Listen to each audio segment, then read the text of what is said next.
While I'm taking a break from my Christmas clean, um, I thought it would be a good time to. I thought it would be a good time to throw my phone down. Apparently, I thought it would be a good time to start my Plan with Me Part 3 for 2022-2023 school year. And that is a fairly simple video. If you watched my other two, which I'll link in the description box below, you know that I have researched and made my plans, and now it's time to rewrite everything because I've made my final decisions and make sure that it fits into our budget. So we're going to have the budget talk this time, so stay tuned.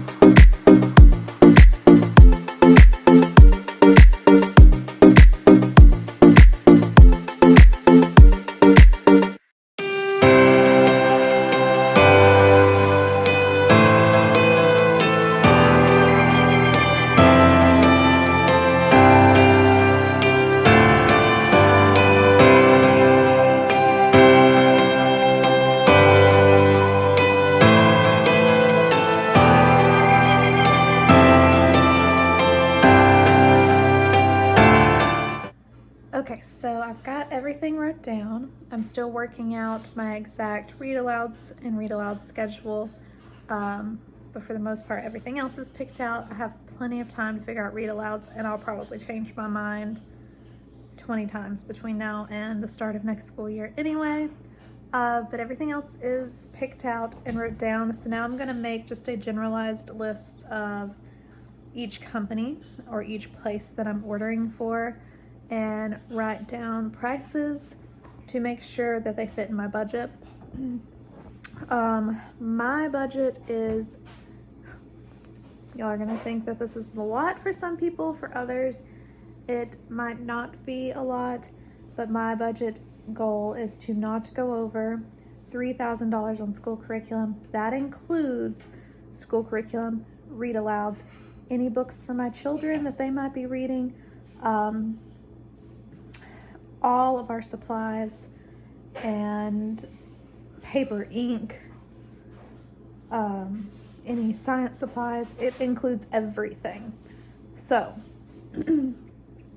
any unit studies we do, extra crafts, that $3,000 includes everything. That is my real number. I know that as my kids get older, or that I add more children into my homeschool. Right now I've just got 3 that are school age.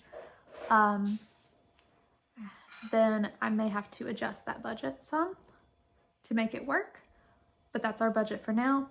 So now I'm going to write down all the mathy stuff and make sure that we're not going crazy over budget or anything, because we will need some supplies as well.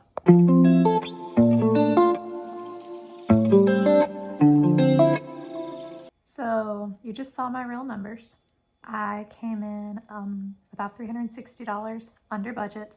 So I have about $360 to get any of the school supplies that we're going to need for next year, which is pretty good, though about $60 of that will probably go to ink for the printer. But for the most part, I'm happy with that. You'll probably notice that I swapped up a lot of our curriculum this year, and I will explain my reasoning behind all of that in my curriculum videos when I explain each child and why I picked the new curriculum or the curriculum that I did for that child, and our group curriculum as well.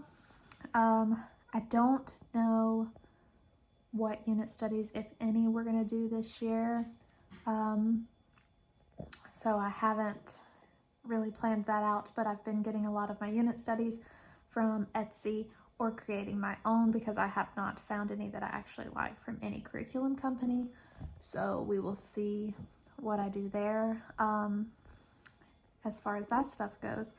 But yeah, so now I'm gonna make a list of the school supplies that I know we're gonna need, and just sort of keep a running list of that to make sure we don't get too crazy out of budget. I'm okay if I go a little bit over, but definitely not a lot over. So yeah, that's where we're at.